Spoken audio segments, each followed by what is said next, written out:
Hey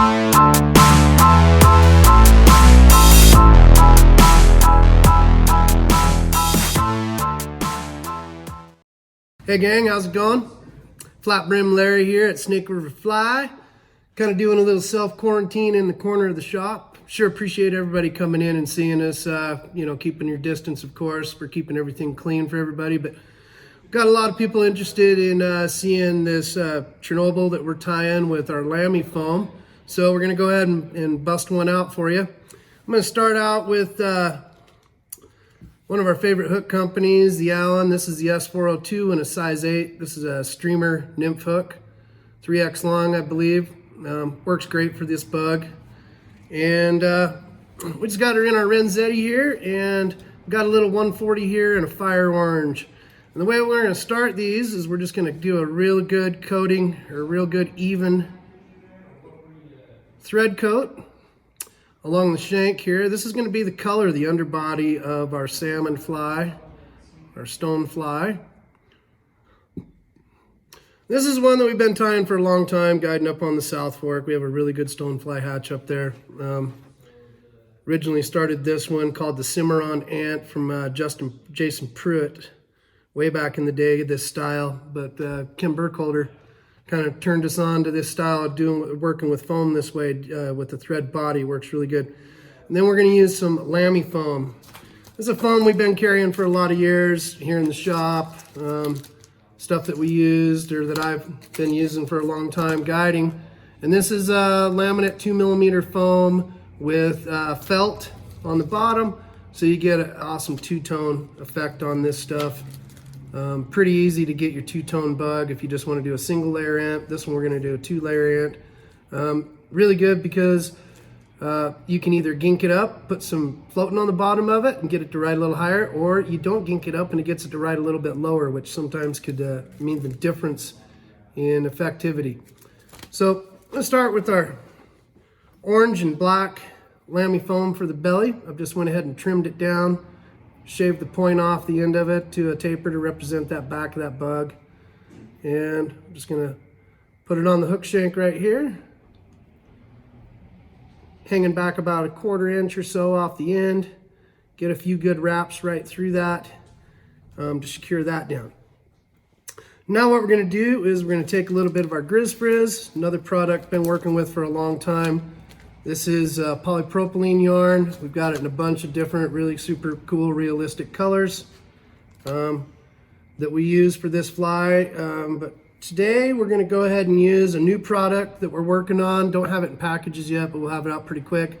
This is Grizzle Tron. This is a 50-50 Crinkles On and Grizzle Frizz product. And so what I'm doing is I'm gonna take a little bit of this, just a small amount, and we're going to tie this on the back to represent that a wing hanging off the back of the fly. And I'm just going to tie it right in that same spot.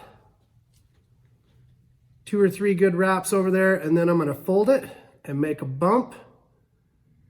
And I'm going to trap that bump and then pull it tight. That's going to lock that material in. And it's also going to do a really good job at making that rear wing little lower profile than a standard chubby churb here, and that's what we're going for. We want to keep these things pretty flat on the water, just like the naturals. So now that I've got our Grizzle Tron tail in, it's going to go in between the 2 pieces of foam. Now I'm going to take a standard piece of 2mm closed cell foam. This one is in the cinnamon brown. I'm going to lay that so it's just a touch longer than the Lambie Foam on the underbody.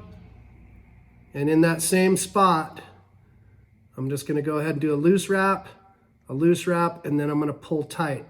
That's gonna keep that foam from rotating around the hook shank. So again, I'm gonna go loose wrap, and then when I pull tension, I'm pulling straight down, all right? I'm not worried about really cranking this on here right now. I'm okay with this moving a little bit, because by the time I get the legs and everything on here and start moving my way up the hook shank, we're going to end up with some stability on here. And we're also going to do a little bit of glue on the bottom of this when we're done. So now we're going to take a standard rubber leg. You know, you could do this with whatever you want. For this particular batch, we're tying them with standard hairline, medium round rubber, black. Also use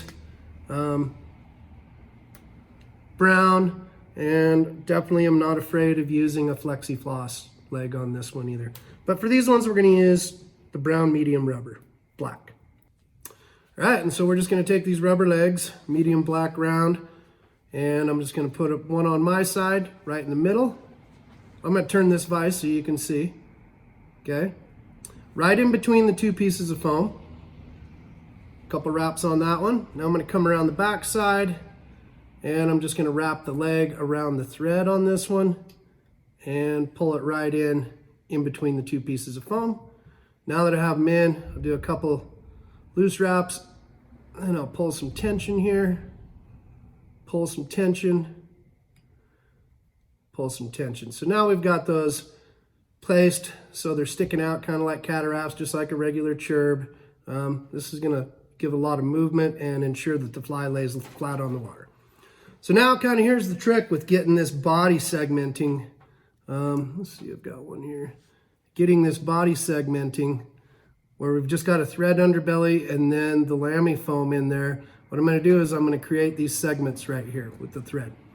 So I'm just going to lift both pieces of foam up, and I'm going to put my thread forward about 1/16 of an inch. Then I'm going to take the top piece of foam out of the way, and I'm going to go loose, pull, pull, and I'm going to do about 5 wraps or so of this 140, and that's going to give us our segmentation in there. Now I'll jump forward another 1/16 of an inch, get my line straight, pull it tight, do 5, till you get that same look as the last segment. This strengthens the bug, gives it a very realistic profile from the bottom, shows the segmentation really well. And I'm going to do 4 of these segments at about 1/16 of an inch. That's going to represent our abdomen. That's going to get us about 3/4 of the way up the hook. Let's turn this so you can kind of see what it looks like from the top. Now on our last one, we're going to create our thorax. So I'm just going to lift the foam out of the way, and I'm going to come to right up behind the hook eye. And now I'll lay that Lambie foam down, loose wrap, pull it tight, couple more loose wraps, pull it tight. Now we've developed that abdomen, move this, abdomen and the thorax. So now that we're up to the front, we'll pull our top piece of foam over the top. Once again, loose wrap, pull it tight. That keeps everything on top of the hook. So now we're going to take another piece of, or another chunk, another clump of our Grizzletron or Grizz Frizz Crinkles On blend.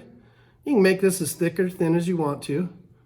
This is kind of cool because it adds some pretty cool flash into that Grizz Frizz. This is polypropylene, floats very well, takes floating very well. Now I'm just going to take and lay that on top like so, make sure that I have my length long enough. We're going to trim it when we're done. And now I'm going to do the same thing as I did with the little tail wing. I'm going to do a loose wrap, pull it tight. And now I'm going to take a loop of this, a pretty big loop, just going to get my thread to go over it. And as I'm pulling my thread down, I'm going to pull that Grizzletron back and make that loop pretty small in there. Now we've trapped that fiber in there so it's not going to get pulled out by fish's teeth. It's going to stay in there pretty well, but it also creates a pretty small profile here. I'll go ahead and just cut that off at the same length as my tail, roughly. And now we can go ahead and move forward with our rubber legs. Same process as the back set. On my side, pull it tight. Now on your side, loop it around the thread. Tuck it right in between those two pieces of foam, pull my tension, a few wraps around here, and you can get your legs. You can tweak these when you get done, you can trim them, just trying to keep them even. And now I'll pull some tension and get a pretty good wrap on there. If you look at these big salmon flies, the Pteronarcis californica, you'll see they're pretty dark, brown, almost black, some of them, but you'll see these real bright orange bloodlines just in front of the thorax, or excuse me, in front of the thorax and behind the head. So we're kind of taking advantage of that with this fire orange thread as well. So now that I've got everything kind of, excuse me, tied in there, I'm just gonna pull the whole mechanism out of the way, the 2 pieces of foam. And I like to do, you could tie that off over the foam if you want, but I've found to keep your tippet, your leader, from getting pinched right in here while you're fishing it, if you'll build up a little head in here and get a little gap in between the foam and the top of the hook eye, that'll kind of keep that tippet from getting wedged in between there. That can be kind of a pain in the butt to get undone while you're on the river. I'm just gonna whip finish this. This is a pretty crude looking bug when you get it tied up. It requires a little trimming, a little shaping at the end. I'll usually do that when I'm done with all these if I'm tying a big batch. Brandon and I just got done tying a whole buttload of these things for a good client of ours that's heading over to the Deschutes next month. So we'll just get all these and tie them up like this, put them in a pile, and then glue everything, and then we'll trim it up when we're done. But what I want to do to trim this up is, I think the cool thing, the functional thing about a Chernobyl ant, chubby churb, is symmetry. All right, so if you look at the thing, it doesn't really look like a natural insect. You know, we've got 8 legs on here versus 6. We've got legs in the back, legs in the front. But I think the symmetry part of the legs sticking out on both sides kind of keeps this fly riding flat, keeps it low in the water, and keeps it level. And I think that's important. It maximizes the exposure that a fish is going to see it on the water appropriately and look right. But we also have that small section or small extended part of the foam out the back. We're going to go ahead and counter that on the front. And so what I want to do is I'll come underneath on my lower piece of foam, and I'm going to cut that basically the same length as I did the amount that's sticking out the back. And then I'll just a touch longer on the top piece for the front. And so we've got pretty decent symmetry, front, back, left and right on this fly. Like I said, that ensures that it lands flat when it gets over there, you know, up underneath the big bush. You got that one shot at a big fish. You're not gonna have a fly riding upside down or on its side. And so a lot of people will leave that just like that, square. You'll see these from many manufacturers and definitely some of the big box stores that they just leave them square. But I don't know too many flies out there that, you know, just have a square face. So we'll come in and trim our corners, make it shaped a little bit more like a natural insect. And I'll do that on the underbody, the Lambie Foam, and the top piece of foam. So now we've got, you know, our greased monkey, we like to call it. But this is our Snake River fly, salmon fly, stone fly. We tie this every color in the book. But this is a really good one for your early season Pteronarcis, you know, giant salmon fly. Like I said, we've got very good segmentation on the bottom of this. Now that we've tied all those segments in, this thing doesn't want to rotate like it did in the beginning. And what we're going to do when we're done here is we're going to take a little bit of our head cement, real thin penetrator here, and we will hit a drop right here where the legs are. We'll run a little bit right down the center of this, and then a drop where these legs are here as well to toughen this fly up. But super good pattern, you know, for your western rivers, especially for your bigger rivers. We really like fishing this one a lot. We tie it in quite a few different styles and different colors. This is another popular color that we tie. This is the copper brown on the bottom with an orange thread. And you can get the different look on these just by doing different colored threads on the same piece of Lambie foam. But you can see a little difference in the sparkle. You know, this is standard Grizzle Frizz on the copper one here in the front. Great stuff on its own, but new product that it's gonna hit here in 2020, the Grizzle Tron. Adds a little bit of sparkle, a little bit of flare on there, a little bit of movement. If you have any questions or are interested in any more tutorials, give us a jingle down here at the shop or check us out, snakeriverfly.com. Got a new website, should be up here, geez, probably 1st of April anyway. We're excited about that, and we hope everybody's doing well staying home. Hope you're getting out, social distancing. Remember, support your local businesses, support yourself, support your family, and we'll see you out there on the water. Thanks again.